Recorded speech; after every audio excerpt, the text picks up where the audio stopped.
on Wednesday night. Good evening, everyone. Sound bad. At this time, I call to order the business meeting for the Faribault Public Schools School Board here on November 25th, 2024. We welcome all of those of you in attendance here and those watching online. Ms. Steves, in the call to order, will you determine if we have a quorum present? Yes, Mr. Chair, there is. Would everyone please stand for the Pledge of Allegiance? I pledge allegiance to the flag of the United States of America and to the republic for which it stands, one nation, under God, indivisible, with liberty and justice for all.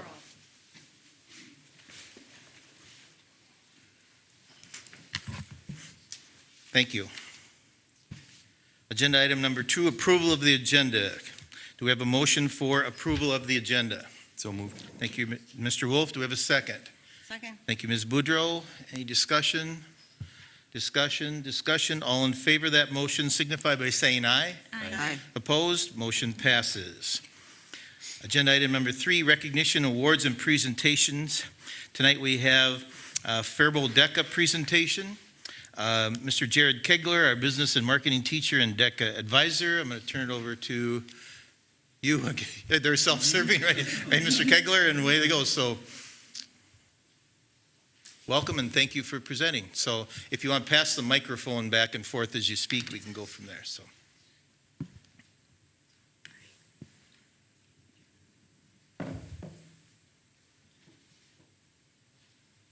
Hold on.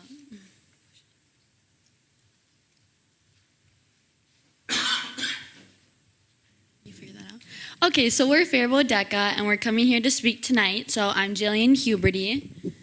I'm Jovelyn Vagnus. I'm Nell Gibbs. So I am the 2024-2025 Faribault chapter president, and then Nell is our vice president for DECA of this year. And we just wanted to share some things with you. If we can figure out the remote. There we go. So we're going to tell you about why we are here. Okay, so first off, DECA is a program for emerging young leaders, and it teaches us all about business, marketing, management, and all sorts of that stuff. We're here to update you about last year and our goals for this year. Follow us on our social media. We have a wide variety of social medias for all different demographics and all different people want to view them. So all of our accounts are public, so parents, teachers, students, peers, everybody can view what we're doing in DECA and our posts. So this is year 15 of DECA. We have some major highlights, and I'm not going to read them all for you because you can obviously read that there's a lot, but I'm going to go over some of our biggest ones. So we've had 182 district champions, so that's first place at districts, 413 district medals, 489 state qualifiers, and 78 state finalists. And I'd like to point out that people say that it's harder to final at Minnesota DECA than it is at nationals because of how intense Minnesota DECA is. We're one of the most dominating states in DECA. We've had 115 ICDC qualifiers, 8 ICDC finalist medals, and 1 ICDC third place trophy. And ICDC stands for International Career Development Conference.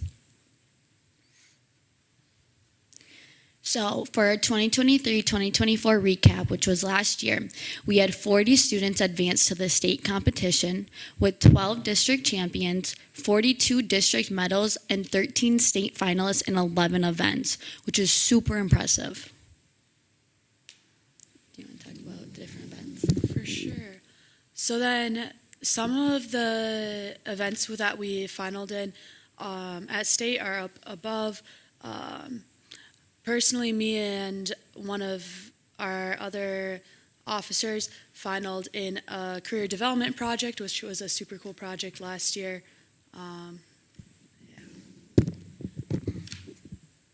So another recap is that Joey Steinberg, who just graduated, placed 10th in the world in the virtual business restaurant. Anna DeMars placed top 5 in principles of hospitality and tourism and qualified for the international competition. We received Thrive Awards in all chapter campaigns. We finished top 8 out of 102 teams at the Minnesota State Personal Finance Championship, and that was a team of myself, Anna DeMars, Joey Steinberg, and then Preston Berger. So enough about what we've done. We're going to tell you about what we want to do. So a big thing with DECA is we want to increase student involvement. So with this, we want to involve as many students as possible. We've seen a decline in student activity all throughout Faribault in every event, and we really want to increase participation throughout everything. A big thing with DECA is that it's not just about business. It provides you skills and assets that will help you in no matter what field you choose to do in life. It teaches you about communication, about networking, about leadership. So we really want to advertise that to students so they can learn these core skills now. Do you want to talk about the lock-in? Yeah, and then one of the things we did to increase student involvement is to do Fantasy DECA, where we had officers and upperclassmen lead teams to earn points by getting involved in more DECA events. And then one of our other goals was to complete a lock-in for team bonding, and then that also can help with registration and begin some of those bigger projects. And we just did that last week, was it? Yeah. And that was super great, had a great turnout. And then we want to achieve Thrive Awards in our Gold Chapter campaigns, and then have Freddy's Locker Room become a Gold certified school-based enterprise in both the retail and food. And then as for our achievements so far this year, we are scheduled to complete our community service project by helping set up for the Irish Turkey Trot. And then, like I said, we had the lock-in, which was super successful. And we had 28 of our members attend Back to Business Challenge on October 30th and 31st, and that was a big success too. Thank you so much for having us. Do you have any questions about Faribault DECA? I'm going to ask a couple maybe just to set, so we have some common knowledge. So tell us about DECA. Is this an after-school, I want to say club or organization, or is it, do you have a class in it as well during the school day? Give us some information about that. DECA is an after-school club. At some chapters throughout Minnesota, it is a class. At Faribault, it's not a class, but there were business classes that involved DECA, like the marketing class, the business. There were a bunch of different ones. Those classes have been cut. So now it's primarily became an after-school club, which everyone gets to participate. We get a great turnout, but we lost a lot of participation because of those business core classes being cut, led to students not really knowing what DECA was or having the time during the day to work on projects, learn those skills. Thank you. Other board members? Can I just ask a follow-up on that? Certainly. So, being that it's after school, how do the kids that are involved in extracurricular sports, theater, whatever, how do they then participate in DECA? How does that work? So DECA is one of those things that's great because you get to pick how much effort you put in, how much work and time that you can put in, you can do. So if you don't have that much going on after school, then you could take on a heavier project like a 40-page paper, and you could dedicate more time to that. Or if you have a lot going on, one of the events that I do and I love is role plays, which is where you pretty much just go in, you get a scenario, and you have 10 minutes to prep. That's one of those events that doesn't require time after school. As far as like districts and state, we have districts, which is January 10th this year. So that's like one day during the school day. And then state is over 3 days, and we stay up in Minneapolis overnight in a hotel. So it depends on how much time you want to put in and what you choose to do. Yeah, and our meetings are before school, so the only thing that would interfere with that is like lifts or anything like that. Thank you. Other questions? Mr. Chairman, Ms. Boudreau. I just wondered, maybe you said it, how many participants do you have right now from the students? We have 40 members this year, a little over 40. Might be around 50 this year. And that sounds good, but what did you have prior to that where you said you may be losing some? We graduated a bunch of seniors last year. We lost around like over 20 seniors, which was really hard. We've had a hard time retaining students, especially with kids not being in school. It's hard to get students to join a club when they're not even at school or they don't come, because why would they join this and come in for a meeting at 7:30 in the morning? So that's an issue that we've had, as well as teachers could promote DECA with like business classes, because we know that's the number one career field right now. When students don't have a class like this for someone to be interested in, and have Mr. Kegler and Ms. Knudsen be like, hey, you're doing really well at this, you should join DECA, like your paper's done, you could literally compete this paper somewhere, then they have to put in more work. So that's what's really sad about seeing all these classes being cut and students not in the school, is that's part of the reason why we lose numbers. And then overall, we are seeing less students participate in activities throughout everything, whether that's music, sports, the play, theater, stuff like that. Thank you, Mr. Chair, and thank you. Thank you for the presentation. Yeah. I wish you well in your Thank you. projects and your competition. Mr. Chair, I'd just like to thank Mr. Kegler and Ms. Knudsen Griffith. Did I say that right? Yep. Thank you. Just leadership's a big part of this, and thank you to you students for doing what you do and trying to attract new students and retain who you have there. So 15 years of this is absolutely wonderful and remarkable, so hats off to everybody involved. Thank you. I'd like to thank you for the presentation as well, and I think most people in this room, at least at the board table, know or should know that when you go around to Big Nine schools, DECA, Faribault is recognized. When you go to southeastern Minnesota, Faribault DECA is recognized. When you go to state conventions, et cetera, Faribault DECA is recognized. Very high quality program. I told Mr. Kegler this years and years ago that it was recognized at MDE, et cetera. Outstanding quality program, and he'll say, oh, it's the kids and whatnot, but again, as Mr. Wolf said, the leadership, et cetera, and then you participating is second to none. So thank you so much, and congratulations on all your accomplishments. We appreciate it.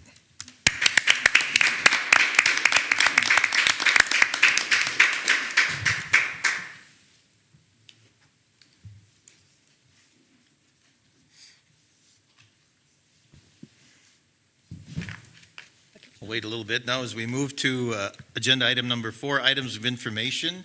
And student board representative, Ms. Jillian Huberty. Hi. All right. So what I have to update you guys on tonight is kind of about what we're doing for our annual Toys for Tots fundraiser. So we decided to student council decided to completely revamp what we've done in the past for our Toys for Tots fundraiser. If you don't know what we did before, we raised money kind of throughout the month of December by doing different things like raffles. You could like buy or rent an elf, and like it was an upperclassman who would follow you around for the day. We do a variety of things. We decided to change it this year after seeing a decline in money and participation. So our end goal was to make more money, because then at the end of that week, student council goes with all the money that we raise and we buy toys and supplies for people in our community through the Toys for Tots program. So what we did this year was we decided to condense it down into 1 week. And we wanted to call it, we went for this more of like a snow week, a snow coming is what we decided on calling it. So what we did was we created a voting system, kind of like a court, to get more student participation involved. So now we have a snow court is what we're calling it, but instead of it being just for seniors like homecoming typically is, we have ambassadors from each grade. So this increases participation as students are more involved and they get to feel like they're the snow royalty. So we have ambassadors from 9th, 10th, and 11th grade, and then there will be 5 girls and 5 boys, seniors who are on the court, and then we'll vote for king or queen. At our Sadie's dance, which was a big fundraiser in the past, that we had been seeing a decline in participation, a part of it is that we're crowning who is king and queen of the court on Sadie's at our Grand March. And then we're also adding a Grand March, which we haven't done in the past, so that we can get more participation as parents and other people can come watch their kids go, and then that would raise more money.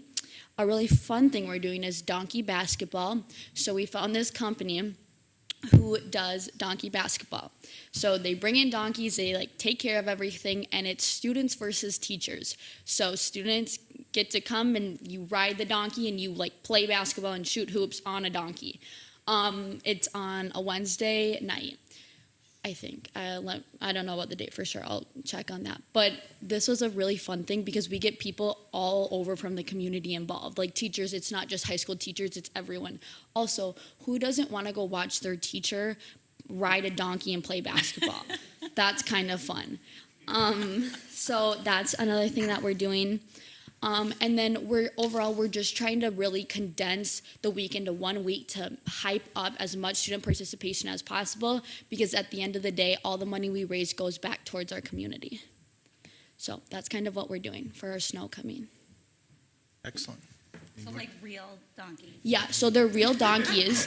They like put stuff down on the floor. There's like a little poop crew who comes in and cleans it up. Like there's 3 games. There's like students versus teachers, and I think it's the winner of those 2 games playing a final. Yeah. It's like they wear little boots. The donkeys have little boots on and stuff. It's really cute. You say that was a company that does this? Yeah. Really? They like take care of everything. So, Mr. Ms. Chairman, Woodrow. So Jillian, I hope it's well publicized and promoted because I Yeah. think a lot of people would like to go. Yep, we have flyers out around different spots in the community, and then we're posting on social media as well. Well, Jillian, I will have to admit to everyone here now, I have done the donkey basketball. It's interesting to see your teachers or whatever, and then not only ride the donkey, but fall off them and try and get back on. And it's a good time, and it's good to make sure you have some painkillers the next day, because there's some falls, but it's a very good time. It's for a great cause, and it's an interesting way. So yes, Yeah. it's very good. So thanks for doing all that. That's Yeah. great. Good luck You at the having concert good luck? tonight. Are you having good luck recruiting teachers? Yeah, we have a lot of people who want to do it. Yep. Okay. Just had to ask. Very good. Agenda item number 4B, items of information, school board members. Anyone wish to chime in on anything? Um, Ms. Woodrow? I would love to. Okay. Mr. Chair, thank you. This last week, Jerry and I toured McKinley. Pull the microphones a little bit Oh, closer. sure. Thank you. Jerry Robichaud and I toured McKinley for about an hour on last Wednesday, and it was a great tour and eye-opening. Eye-opening in that of our pre-K program, we have 236, this is what, in the stats we were given, 236 pre-K, so 3 through 4, under 5. And of those, 105 are special ed. And that's quite a large percentage, and that was one thing that stood out to both Jerry and I.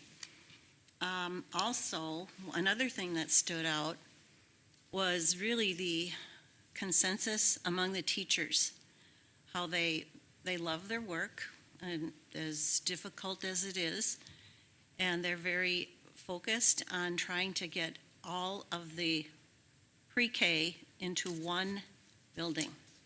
This isn't an advertisement or promo, but that was impressive because they like their space and they really would like to stay in it, but they feel that they're not able to collaborate well with the other teachers. They aren't able to discuss curriculum like they'd like to.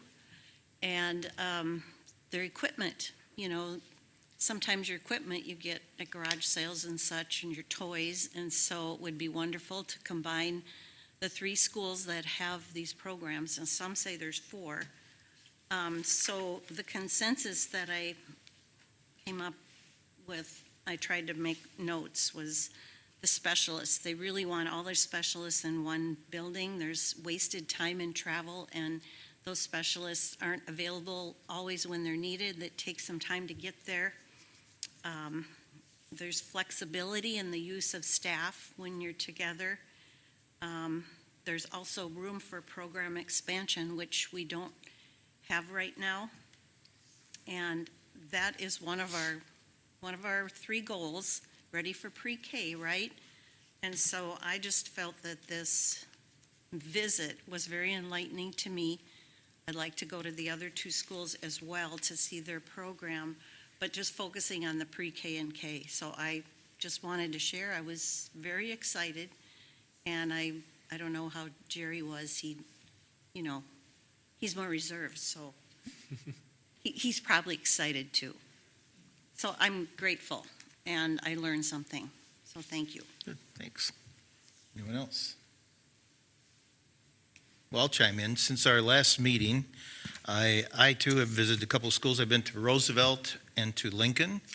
I was read to by a first grader at Roosevelt just when I was walking through. A first grader at Roosevelt looked at me with big blue eyes and says, "Would you like to hear a book about cats?" And I did. And the second one was read just as well. That was heartwarming. Realized why we do what we do. I also visited Lincoln. And I think both principals there at Roosevelt and Lincoln were surprised by the number of people that I knew. And I said, well, remember, I was here 36 years, but most of those people still aren't there or aren't there anymore. But I knew quite a bit of people. So it was very enlightening. It was good to see kids and all the great things were happening in those classrooms. To be very honest, it was difficult to see. And so I've been there, done that with 32 and 35 students in classrooms. They were full. But very active. Teachers were doing an outstanding job as usual. Also attended the band concert at the Faribault Middle School. I think that was a couple weeks ago. Packed house in the gym. Boy, we have some talented kids in this district, and they really showed it in their concert. Teachers and directors, you do just an outstanding job. It was great to see. And then lastly, I was contacted by MSBA, by Kim Lewis from MSBA, and asked me if I would be a delegate to the delegate assembly here in southeastern Minnesota, and I accepted that. And then I also as part of that, I attended a Zoom seminar on all of there's 28 recommendations that are going to be put in front of the delegate assembly on December 6th and 7th in the metro area to establish MSBA's platform to present to the legislature, legislative platform, et cetera. So a lot to learn and exciting there, but I'm happy to represent Faribault and southeastern Minnesota with that as well. So again, I'd just like to say to all our students and our teachers and our community that we got great things going on in our schools and great things are happening, and thanks for sending your kids here, and we'll do the best we can with them each and every day. So that's where we're at. Moving on, 4C is, I'm sorry, Dr. Moore. No, I just wanted to mention too, with the music program, I went to the band concert as well at the Faribault Middle School, and also the choir concert, and I'm going tonight to the for the Faribault High School. And I think we've got a great bunch of, we've got a great music program, I think, with a bunch of great teachers. And I think they do an outstanding job. And I know that, I think at Faribault Middle School, they're teaching them, to how to read music. And I visited there, it was earlier in the year, I think it was, or was it last year? I can't remember. But they do a great job. And I think it's important, for the music program. So great job, both at middle school and I'm sure at the high school, too, which yes. I'll find out tonight. Good. Superintendent, Mr. Benty. Thank you, Mr. Chair. I will just say that I too participated in donkey basketball probably about 10 or 11 years ago. And even though donkeys are close to the ground, it's a far fall. Yes, it is.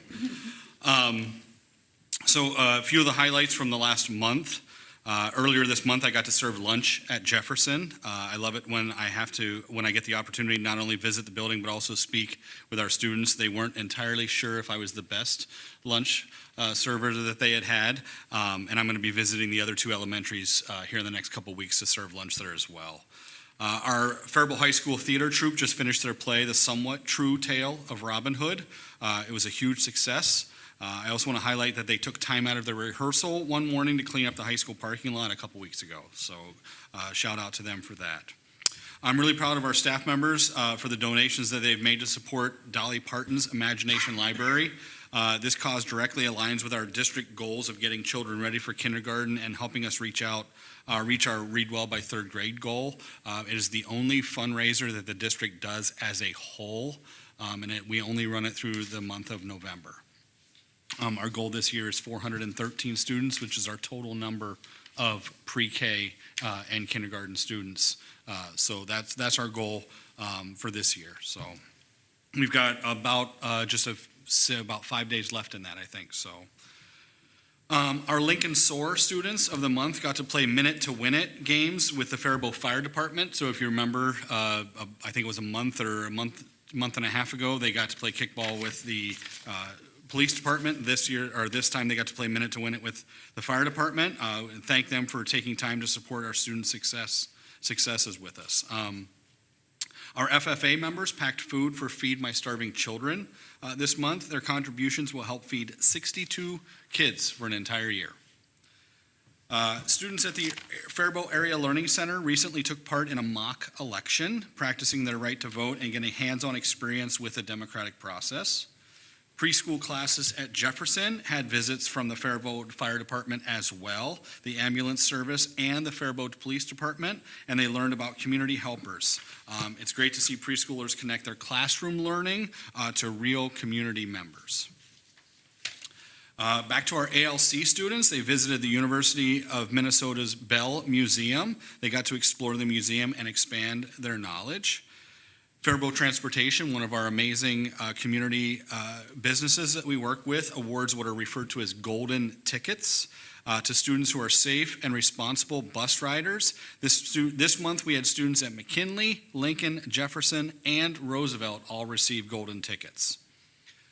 And then our Roosevelt SOAR students created a gratitude tree where students wrote what they were thankful for on a paper leaf, and then all these leaves were arranged and showcased in the main office. I actually saw a thankful tree when I was at Lincoln earlier today outside of some of their classrooms where students wrote on pieces of paper and put on there what they were thankful for. It's very interesting to see the themes that pop up over and over again in what our students are thankful for. Our Grow Your Own program took its first ever field trip with Faribault Middle School students to the Minnesota State University Mankato. Students had the chance to tour the campus, explore academic programs, and enjoy a meal at the student dining commons. During conferences at Lincoln, families who attended our Make and Take math game not only left with fun learning games, but also had the chance to enter a drawing for a free turkey thanks to Hy-Vee. Principal Benhart helped Mrs. Wells' class complete their learning on the pumpkin life cycle by making a jack-o'-lantern that the class named Spookly. You can see a lot of those pictures of her cutting up a jack-o'-lantern with our students on our social media accounts. And then Faribault Middle School recognized their Students of the Month for positive attitudes and exceptional behavior both in and out of the classroom. Adult Education's book club class continued reading A Long Walk to Water. They looked at a local pond and river water under a microscope and talked about groundwater and aquifers. Guest teacher also showed geodes and explained how they're formed, making science part of their book study. So it's interesting that we even have our adult learners that are taking field trips. And then lastly, our early childhood family education students continue to have an enriching and learning experience in their classes at FEC and with Miss Stephanie at Buckham Memorial Library as well. So, Mr. Chair, that concludes my report for this month. Thank you, Mr. Venti. Agenda item number 5, public comment. We have no anyone that wishes to address public comment tonight. Agenda item number 6, the consent agenda. Do we have a motion for approval of the consent agenda? So moved. Thank you, Ms. Boudreau. Do we have a second? Second. Thank you, Ms. Steves. Consent agenda consists of minutes from it's quite a list of meetings there, 4 meetings. We've had the business meeting from October 28th, the special business meeting minutes of November 12th, 2024, canvassing minutes of November 12th, 2024, and special meeting minutes from November 18th, 2024. With that, as well as employment, additional assignments and authorization of payments, transfers, investment account, and retirements. No discussion on consent agenda. All in favor of the motion signify by saying aye. Aye. Opposed? Motion passes. Agenda item number 7, the District Advisory Committee. We do not have a report. Agenda item number 8, Policy Committee. 8A, Policy Committee Minutes Report, and I believe Dr. Moore, we turn that to you and Ms. Steves, maybe, so. I whatever. was not in attendance at the last policy committee meeting. But, yes, Mr. Chair, I think we made quite a bit of progress. We had some good discussion, and as you can see, I think you've got a copy of that, and for some reason I don't. But I think we made some good compromise, and we had some good, really good discussion, and I think we made some headway this time. Wouldn't you agree, Mr. Benty? I think. Yeah, our last Yeah. policy committee meeting was Yes. last week, so last Yes. Tuesday, and we discussed policy 606.5, Yes. which was library materials. This was a policy that was referred back to committee from the school board. We've been looking at this policy and kind of bouncing back and forth between the school board and policy committee since, I want to say, March or April-ish of this year. So like Dr. Moore said, great compromise was made. I think everyone walked out happy with the progress that was made. And we have a policy with revisions that is on here for first reading for you. Yes, and you'll see that on there, as Mr. Benty said, first reading, so. Mr. Chair, can I ask a question Certainly may. about that policy? So, Well, we Mr. might as well jump into it, because then we're on to. Oh, I'm sorry. Nope, it's fine. We're on 8B, the first reading of policy 606.5, library materials. Go ahead, Mr. Wolf. Thank you. So, Mr. Benty and Ms. Moore, just a couple questions for you. It's, oh boy, 7D, and then you get 7D2, where it talks about the people that shall be included on that committee. Just curious if those people are volunteers or if we're paying those individuals, and if we're paying them, there's nothing stated in here, so does that, if we're paying them, does that change with inflation over time, or what does that look like? Because So I one of thought the- this was a paid. Yeah, so committee. those were pieces that were discussed at policy committee, but they were obviously not part of the policy. So all other districts that run a committee like this that looks at the library resources, they do pay theirs. So we would be looking at paying ours, and that rate would come off of the teacher's contract. So our contract with FEA, there's a rate in there that would follow, and that is a negotiated rate every 2 years. So Is that stated in here anywhere? And that is not stated in here anywhere, no. Should it be? You mean that it should be a paid position, or the Well, that amount? that the pay is tied back to the Oh. teacher contract. I really don't care, because I'm Yeah. not ever going to be on this committee. I Well, can that is assure a you good of that. point. But I'm just like, we put this out there, and are we putting something out there that's, plugging all the identifiable gaps, if you will? Well, I think wasn't a consensus that it would be paid after some I discussion. mean, I think it has to be paid. I'm just Yeah. asking. I don't know what's if the you're going amount, to tie it though. back to a teacher contract, Oh, should that be stated in here? So we have not stated that anywhere in here. We have not added to the policy any more than what was already that you see in there, and they were just some minute changes here and there.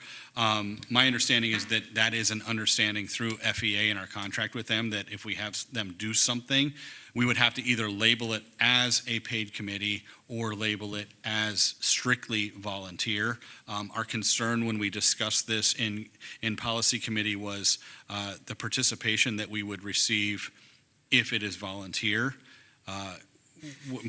might be very, very small, considering that some of the books that we might be reviewing are 300, 400, 500 pages. So we decided that it does need to be a paid committee. And with the assumption that you can get two parents and or guardians, and that you can get two student representatives, they too are also paid at the teacher contract rate? Yeah, so the way we would look at it is that everyone would be paid on here minus the principal and district administration. Okay, so that's all I ask. It doesn't say that in here, of what it's tied to and whatnot, so you, Do you think that, we should add something like that then? Well, Because this is the first my only reading. point of it is, Yeah. right, this board and this policy committee is going to continue to change people over time. Yes. And if that's really what the intention is, should it be stated in here? And I think we follow suit with, are there other policies that set up other committees that don't say whether they're paid or not?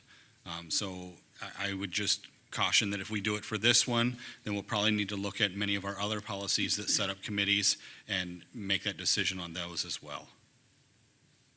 Board members, Mr. Benty, from my viewpoint, from my chair here, I've always viewed policy as the board sets the policy. There's policy, and then there's practice and procedure. So not everything is in the details within the policy, but once the policy is established, then you have procedures and what practice, and I would think then that would all be labeled underneath that practice and procedure area, and we would, so it would, for consistency, and then that obviously can change as we go as well. Thank you. You're welcome. Anything else on item 8B, first reading of policy 606.5, as recommended by the committee? Hearing none, we'll move on to item 8C, second reading of policies, 8C1, and we'll do these two separately. 8C1, policy 418, drug-free workplace / drug-free school. So can I have a motion to approve policy 418? So moved. Thank you, Mr. Wolf. And do we have a second? Second. Thank you, Ms. Steves. And discussion. Dr. Moore? Okay, Mr. Chair, yes. I think everyone received that. I'm not sure. I would ask that the amendment, there are two amendments, and I'd ask to address them separately. One is 6.A.2, and I would like to make an amendment to add the word, the following words after refer students to local resources, and then I'd like with parental guardian knowledge and consent if the student is under 18. I'd like to add that in there. Okay, so Dr. Moore, you have a motion, you're proposing a motion to, you're proposing an amendment to the correct. motion, thank you, to add after local resources, then in Right. parentheses, with parental / guardian knowledge and consent if the student is under 18. That Yes, is your, that is correct. that is your amendment. Yeah. Thank you. Do we have a second to that amendment? I'll second it just for further discussion. Okay, second by Mr. Wolf. And now discussion. And Dr. Moore, I'll ask you to speak to your motion, to your Yes, amendment. I think it's very important because it says here, refer students to local resources where students may obtain medically accurate information about cannabis use and substance use, including but not limited to the use of fentanyl or mixtures containing fentanyl. And I think the one issue I'm having is in treatment for substance use disorder. I think that the parents need to be involved with that.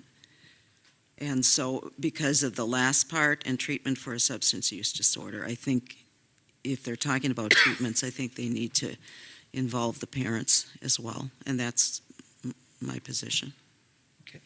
Further discussion. So, Mr. Wolf. Mr. Bellingham, I guess my question, I don't know that I disagree with Ms. Moore. I'm all for the belief of parents and guardians. My concern with this is this policy has roughly 25 or so legal references and cross-references.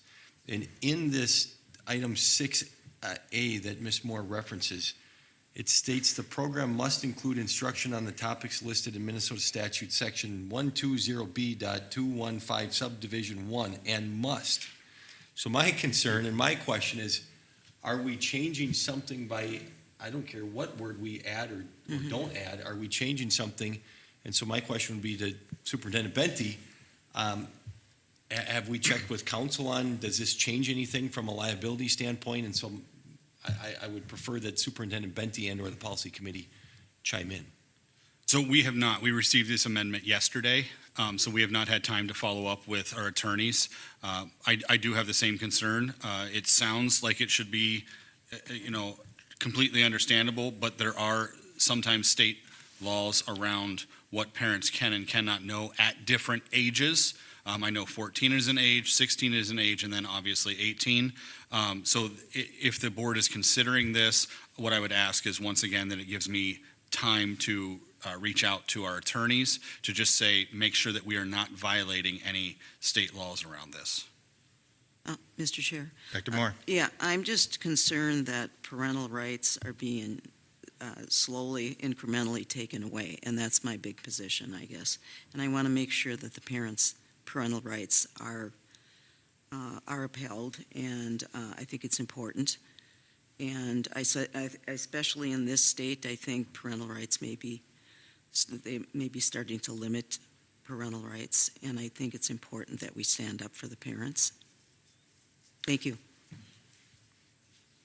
Board members, my point here, and I understand the amendment, as Mr. Wolf said, but also I went back and checked all the way to the September Policy Committee meeting, and without the amendment, without this, it passed 7-0 in the Policy Committee.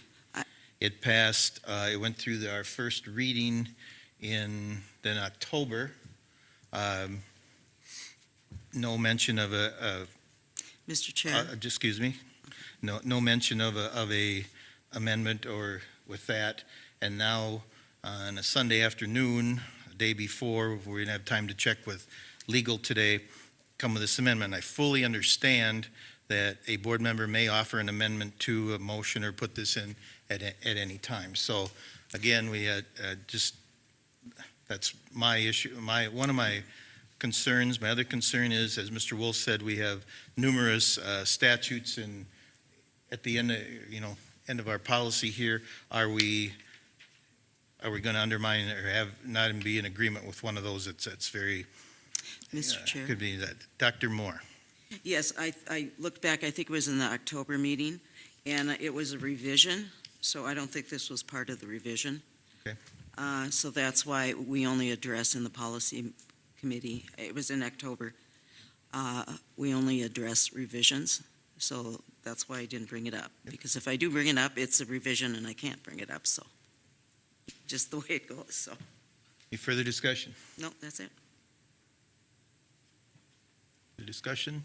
Okay, we're voting on the amendment to Is it yes. possible to table this until we find out? We do have a motion and a second for the amendment. So we've had discussions. Now we will vote on the amendment. Yes. Okay. So with that, a yes vote would be to agree with the amendment, to put the amendment in. A no vote would be not in favor of the amendment. Ms. Steves, I'm going to ask if you would do a roll call on this, please. Yep, I will, and just let me. Sorry, I should have warned you before. Linda Boudreau, Aye. Linda Moore, Aye. Cassie Steves, no, Chad Wolf, No. John Bellingham, No. amendment fails 3-2. Thank you. So now we're back to the original motion of approving policy 418.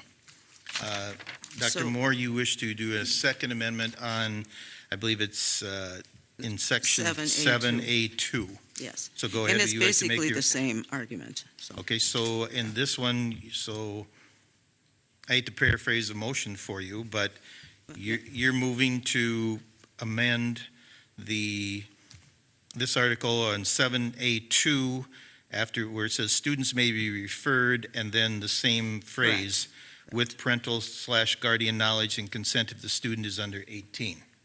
Yes, Okay. correct. Okay, so that is your amendment. Okay, thank you. Okay, do we have a second? Second. Thank you, Ms. Boudreau. We have a second. And discussion. Dr. Moore, do you wish to, It's the same argument, basically, so we'll save time. anyone else? Discussion, second call?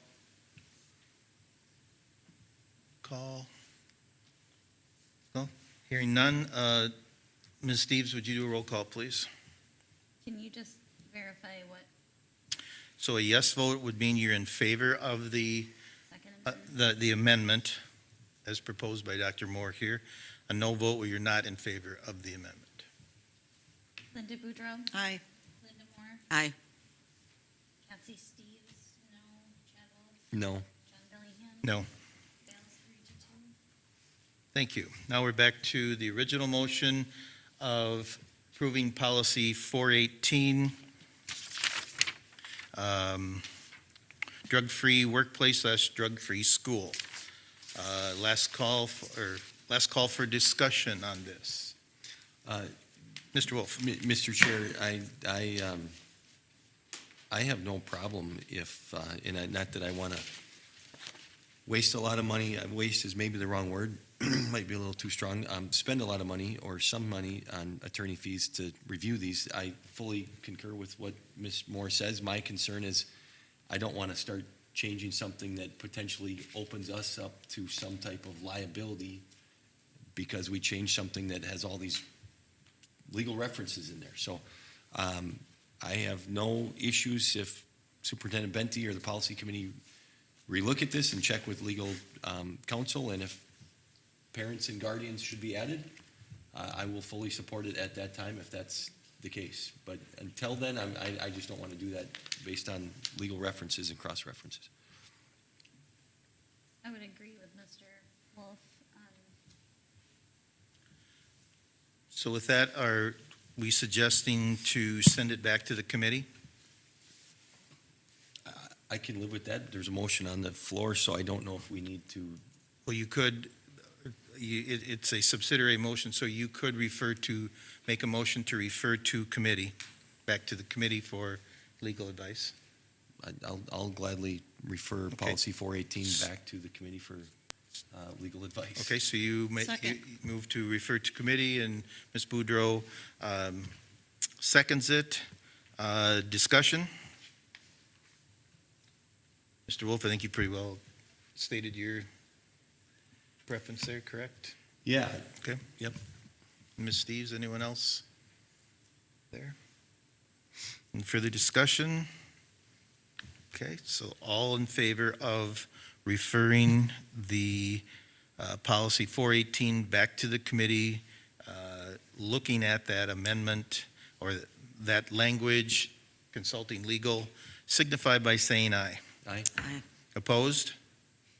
Motion passes. It's referred back to committee. 8C2, policy 901, which is community education. Motion for approval of policy 901, please. So moved. Thank you, Mr. Wolf. And we have a second by Ms. Steves. Discussion? Yes, Mr. Dr. Chair. Moore, I believe you'd like to propose an amendment once again? Yes, to policy 901, community education, it's 3B, and it's on page 901-1. And I make an amendment to add the word guardian after parents. Do you want me to read the whole thing then? No, I think we're okay if all Yeah. board, because It's I did send parents this out to /guardians. board members, so Yeah, where it says, Parents/guardians, I think we it need says to. serving youth and families, semicolon, parents, and you wish to add Yes. /guardians. That is your amendment, Yes. correct? Your motion for amendment. And do we have a second for that? Second. Thank you. We have a second for the amendment and discussion. Dr. Moore, do you wish to address your amendment? I think just the fact that most of our policies now say parents /guardians or parents and, guardians, and I think we need to add that just to make it consistent with our rest of the policies. And I think it's a good idea because I think sometimes students have guardians and not, necessarily parents. So I think we have to include the guardians. Further discussion? I would just, Mr. Benty, do you have any issues with that, or is that one from your chair that you would prefer to get legal advice on as well?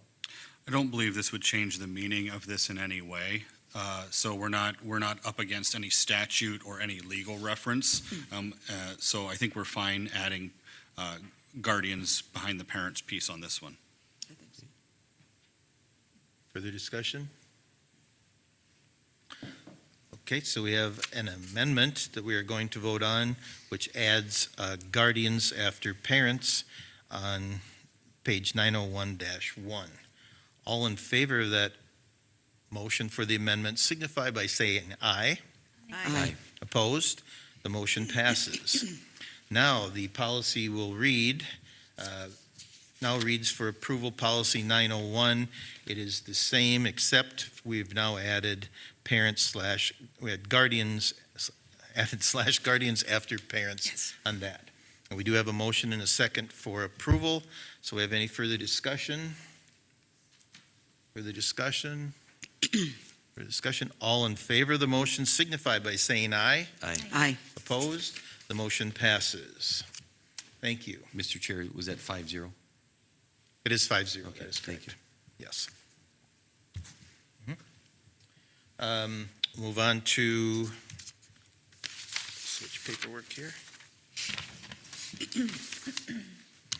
Move on to agenda item number 9, other committees, finance.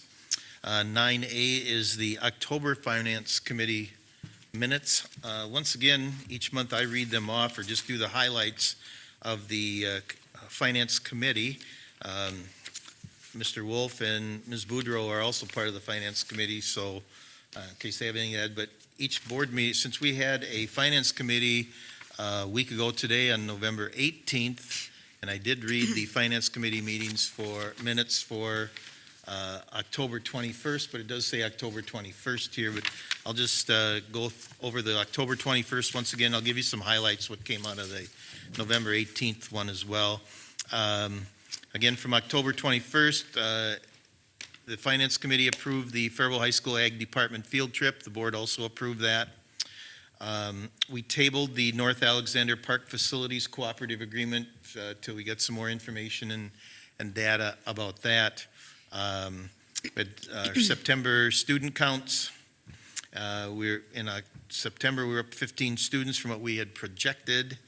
Our comparative financial report,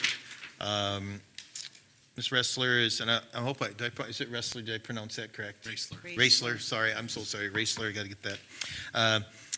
She shared that our student counts are based on stuff from Infinite Campus, and then our comparative financial report, Ms. Raisler is reviewing our monthly financial report.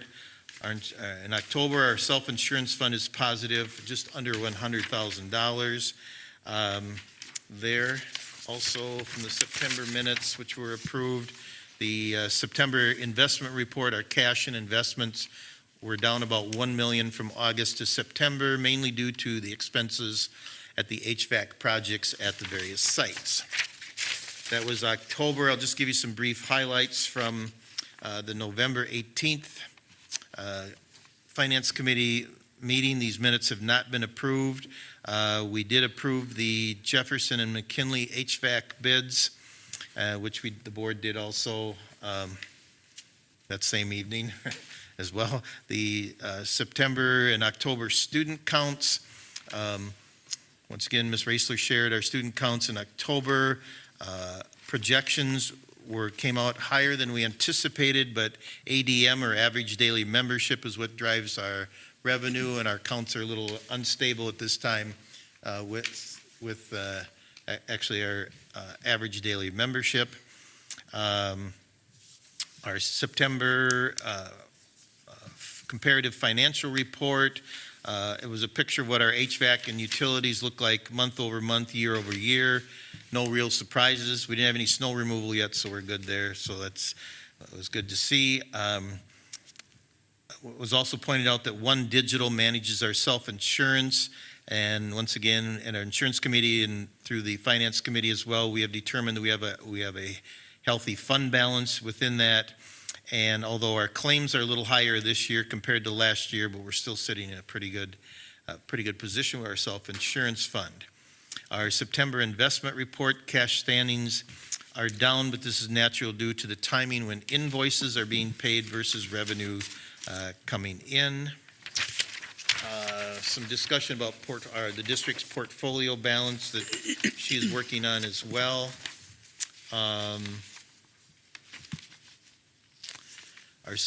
our September and October analytics. She stated that she will be putting together a multi-year guideline report that will show our comparison year over year. And then also in the Finance Committee meeting, and we see it on our agenda as well, we were notified of a bank closure.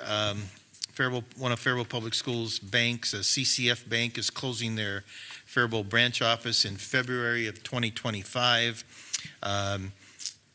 Ms. Raisler is working with Kim Hagan and also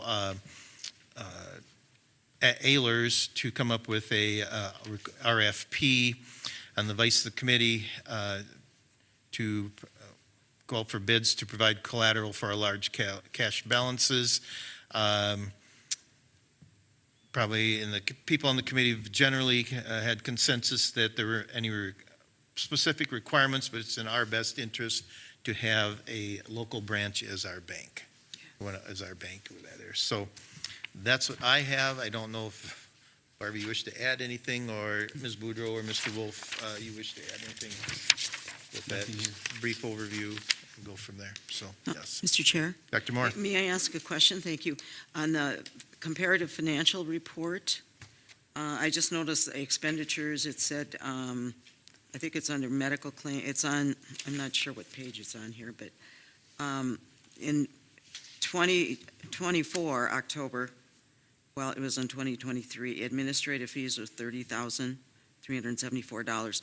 In 24, it was $74,271. That's, twice as much. I just want to know what was the reason for that, or? Mr. Benty sent us an email and provided that question. Was that in the email? And it was, but here's, well, we just want to When did he send we'll it be today? transparent here. It's when the billing came, so it was a bill like the 1st of October and the 31st Okay. to pay out of that. And so All right. the Thank next you. month, Just for November, won't clarification. be. So as you billed double in 1 month, that's why it Yes. looked double from that, Thank you. yes. Ms. Boudreau, did you have something? No, just 2 billings in October, and that's why the Yeah. stats look Yes. the way they do. Thank you.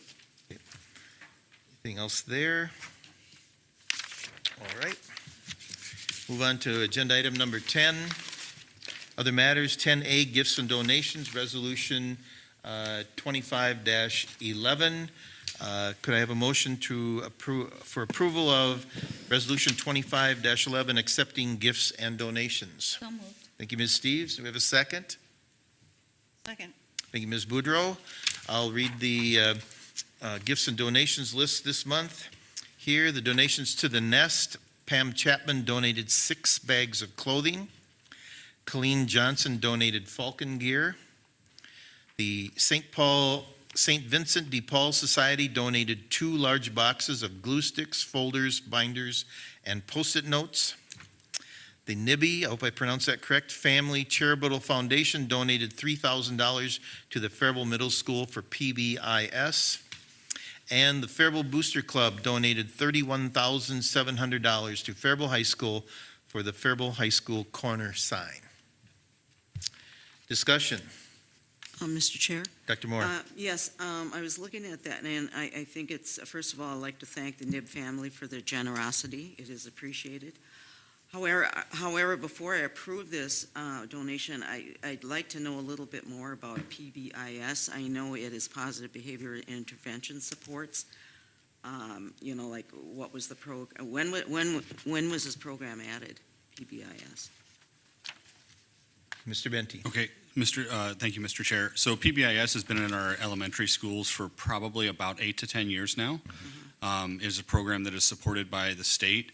There are grants that educate our teachers on how to be a PBIS school and how to have PBIS practices within the school. Mr. Jurens, along with his staff, have presented numerous times here at the board level around PBIS and what it's doing at Jefferson Elementary. This is the first year that we will have all 3 of our elementaries be PBIS schools. Jefferson is in, I believe, its 7th year with PBIS, and the other 2 elementaries, while having done many of the workings around PBIS, is the first year that they're part of the cohort moving towards that. Our middle school also joined this year. Middle school looked at PBIS, I want to say about 7 years ago. right around that, toyed with the idea. It just didn't take, but now they're back looking at trying it so that we would have a district that would be K through 8 PBIS for this school year moving forward, and the high school will be looking at it, high school along with the ALC will be looking at it for next fall. Yes, thank you very much. I did a little research on it, and there's 5 elements to it, and one important element is data. And so I guess I'm kind of wondering what kind of data, how is this data collected? It says in their little information, when I looked under PBIS, it said there's 5 elements, and one of them is data. It says your school or program generates a wide range of data about your students every day. And I guess I'm just concerned about how much data is collected, where is it going? And I guess some of this stems from parents, I think, are wondering about, because it seems that the schools are generating a lot of data about their students, and some parents are concerned about that. So until I know more about it, I think I'm just going to have to refrain from. So the data, much of the data that is pulled out of PBIS is around behavior data. They use a program known as SWIS. It categorizes as minor and major occurrences. So what they're looking for is not necessarily, they're not looking at individual students. They're looking at times, places, when are behaviors happening, where are they happening, what types of behaviors are happening. So that allows them to more focus in on what are the needs of the students, what are the needs of the students not only in the areas, but also time of the day, as well as where at in the building. So they've used this, one of the pieces that came out of this was 2 years ago, when we started with teacher-led recess. So they were able to pull out their Swiss data through the PBIS model and say the vast majority of their referrals, student behavior referrals, were coming from the lunchtime and were coming from either the cafeteria or the playground. So they were able to implement teacher-led recess, and it drastically reduced the number of referrals, so that now very few referrals are coming out of lunchtime or recess time. So, but this data is being collected At on the building, students, though, at the too. building level. So, I just guess right now I'm having some concerns about it, so I'm not going to be able to vote for it. But because I'd like to know a little bit more, and I've had parents express some concerns about data collection. So, And- that's where I stand right Thank you, now. Dr. Moore. So also from my chair and what I know about PBIS and what I was involved with when I taught, also the data was collected, as Mr. Benty said, refer behavior, et cetera, but also attendance and tardies, and, when they're leaving, excuses if they're being pulled for ortho appointments, whatever, certain times of the year. That was the data that was important to me as a teacher, whatever, is what I knew. And also, but again, just the strong message of act responsibly, how we treat others, et cetera. The message that's being sent through PBIS was very important. And it's common language, common theme throughout the buildings, and for the uniformity. Now we're elementary, to transfer that to middle school, and we've seen very good data coming out of middle school regarding behavior referrals, et cetera, down significantly. I mean significantly, from what I understand from Mr. Armbruster. So, yes. So, further discussion on Resolution 25-11. Mr. Chair, I would like to just share that of 3 other school districts that are on our school board chat, they really think it's a good program. It's been very positive. It's intentional in recognizing positive behaviors and trying to shift the focus to that. There's some peer pressure that occurs when they see peers doing good things to be rewarded. Also pushes their teachers to reach out to parents about positive aspects about their child. Helped with parental support when teachers reach out about any issues. Does this describe our program? Yeah, so when you heard me earlier speak about the SOAR Students of the Month, SOAR is our PBIS acronym. So Okay. SOAR is our acronym that has come out of our PBIS work that is for all three of our elementaries as well as our middle school.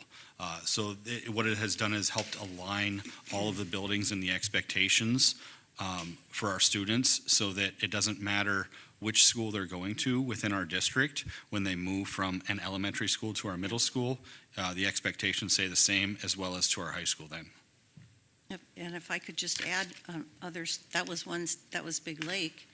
Other school districts are saying it's a well-established strategy. Another, we have it at our middle school. It's a way to recognize and award positive behavior, part of our MTSS strategy. Does that describe our PBIS program? Yes, very much so. Okay. Thank you. Thank you, Ms. Boudreau. So I believe the middle school will be coming in, is it December or is it January when the middle school is coming in to present? Do you remember, Jamie? I'm not sure, but Yeah. the next school coming in will be January. Yeah, so the middle school is coming in to present, and the PBIS and Swiss data and what they're doing with that data is a huge piece of that because of the dramatic drops that they have seen in the behaviors and how they've been able to position themselves within the building through this data to be able to, positively interact in students versus being reactive all the time, so. Mr. Chair, I want to add one more thing. Stacy, our principal at Dr. Faribault Fox, yes. Middle School, is not here, but when we toured that school and talked with Ms. Fox, she stated that she can tell the schools that have implemented the program and how much easier it is. They're already have better behaviors because of it. I just think it's important to stress what it is and how it helps. Any further discussion? Ready to vote? Ms. Steves, will you do a roll call, please? This is a resolution. Linda Boudreau, Aye. Linda Moore, No. Cassie Steves, aye. Chad Wolf, Aye. John Bellingham. Aye. Passes 4-1. Thank you. Agenda item 10B, consider approval of recommended terms and conditions of proposed agreement with local number 70 paraprofessional contract. Could I have a motion for approval of terms and conditions of proposed agreement with local number 70 professional contract, please? So moved. Thank you, Ms. Boudreau. And do we have a second? Second. Thank you, Ms. Moore. Discussion. I think Mr. Benti, I know Ms. Yocum is ill today, but could turn it over to you or Mr. Daynard. I'm sorry, Mr. Daynard, come forward, please. Ms. Yocum prepared me, so I know exactly how to answer every question. Great. So do you have questions? So, Mr. Chair, I'll just say that Okay. the settlement fell within board parameters. So it was good to be able to settle. I know there are other districts around us that have not been as lucky and are still struggling to find a settlement with this group. So Mr. Daynard, along with Ms. Yocum, did an amazing job at working with our local 70 to come to an agreement and get another 2-year contract. So I just want, first, before we do anything, I just want to thank them for their hard work. And Rob was part of that negotiation crew, and he can speak to some of the pieces here, but it is all laid out here for the board as well, so. So, questions or discussion, board members? Mr. Chair, as Mr. Benti stated, it's within the guidelines that the school board gave to our negotiators, and they got it done. And thank you to the paraprofessionals as well. It's all right in front of us.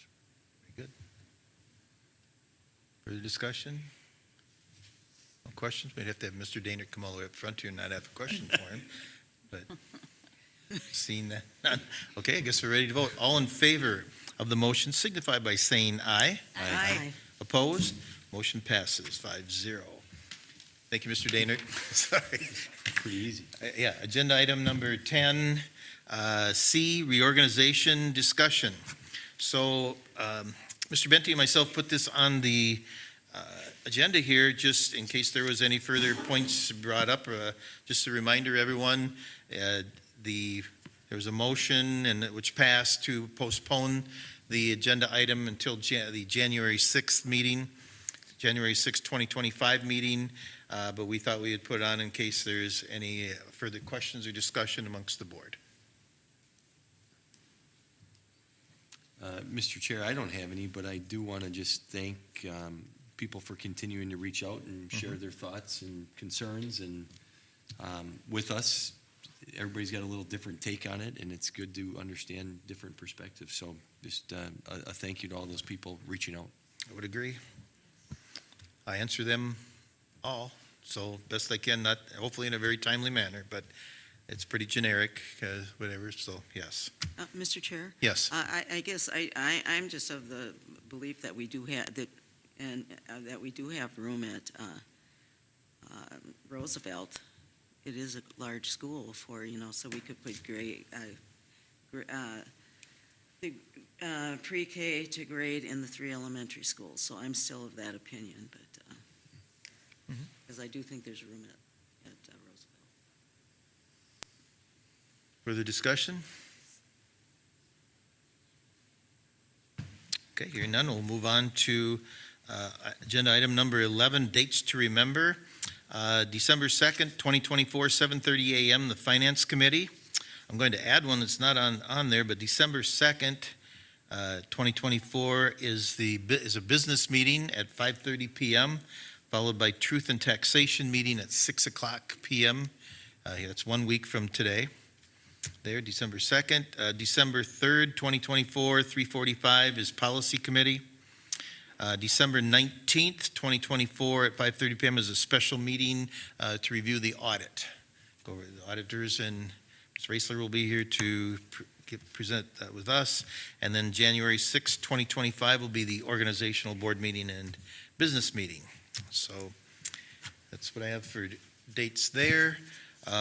Agenda item number 12, adjournment. I'll entertain a motion to adjourn. So moved. Thank you, Mr. Wolf. Do we have a second? Second. Thank you, Ms. Steves. All in favor of the motion signify by saying aye. Aye. Opposed? Motion passes. We are adjourned. Thank you.